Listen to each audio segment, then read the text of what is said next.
They say that the internet, newspapers, magazine, television are considered as media. So, we know that all of these mediums are used to connect with people. That's why it is the most important channel for the new generation to get the latest information and voice out their opinion.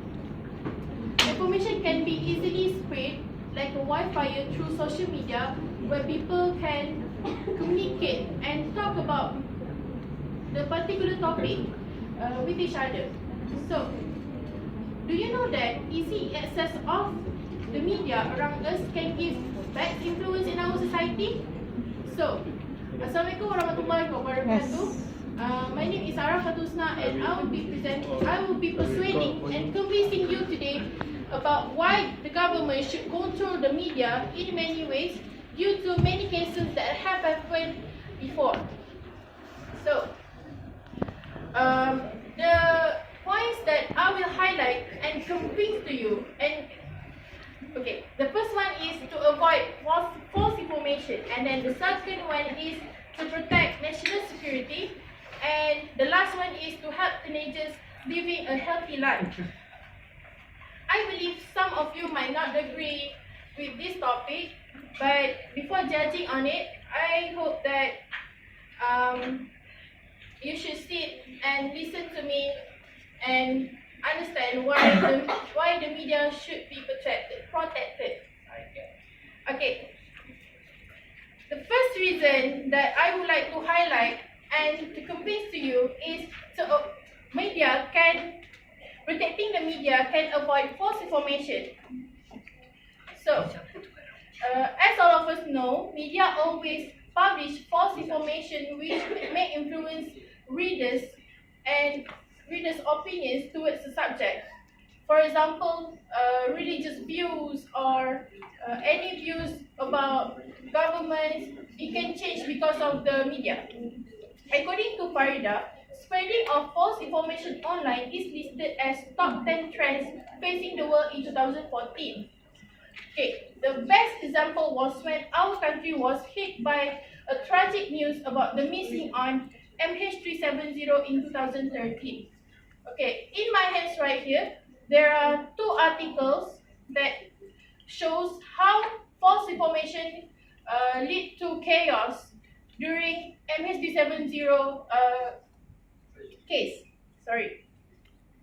The first article from Singapore's newspaper, The Straits Times, it says here that British tabloid, the Daily Mail, it says here that the pilot Zahari Ahmad Shah was emotionally unstable before the flight because of the marital status, and they also said that the pilot is the voters for opposition. That's why Malaysia wants to file the lawsuit against British tabloid because of this. And then the second article from New Straits Times, it says here that New York Magazine says that the device showed Zahari had conducted a stimulated flight to the Southern Indian Ocean, and they said that the pilot has planned a mass murder beforehand. So all of these articles has shown that false information can lead to a lot of bad things. So during UPSR 2014, if you remember, the question which should be confidential was leaked, and the student had to retake the examination back so that it can be fair. So now that you have known that media gives bad impacts to the students and school, now let's look at the impacts to our country's security. Next. Okay, government should control the media to protect the national security because the spreading of information by media may affect the national security. For example, in why the government it is stated that the Chinese government has blocked some websites such as YouTube and Facebook. For your information, in China they use a website called Youku to substitute YouTube. They keep controlling the media by an excuse as they are responsible to protect the national security. They also prevent the outsiders to know what is currently happening in the country. So that by applying this, it will help the government of China to protect them from security issues and false alarms. As a result, it can keep China safe and invulnerable from the attacks. I believe some of us might not see the importance of controlling the media, but I would like to highlight that the effects of misuse of media towards the teenagers' mental health. Okay, let's move on to my third point, which is the government should control the media to help teenagers have a healthier environment. You can see in that picture that there are 3 teenagers who are living happily. Okay, we want that in our world. Live a better life. Okay. I believe many parents know that there are a lot of explicit contents that may harm teenagers and kids.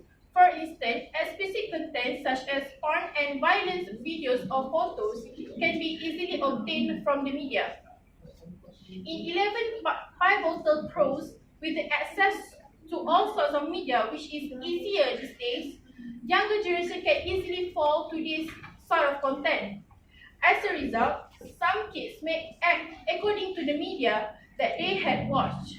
For example, they would act aggressively because they watch anything that are not suitable for their age. That's why we have to monitor kids. We have to monitor kids and prevent them from watching bad things. Okay, before ending my speech, I really hope that everyone can analyze all the inputs I have given to you regarding the issues on why the government should control the media.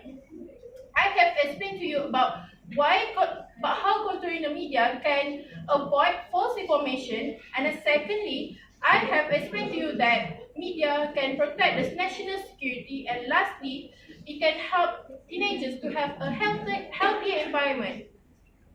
I believe avoiding the negative consequences as mentioned can help us to protect our country. Many ways can be practiced by the government to control the media, such as implementing acts, tighten the law involving media, and banning websites that contain explicit content. Thank you.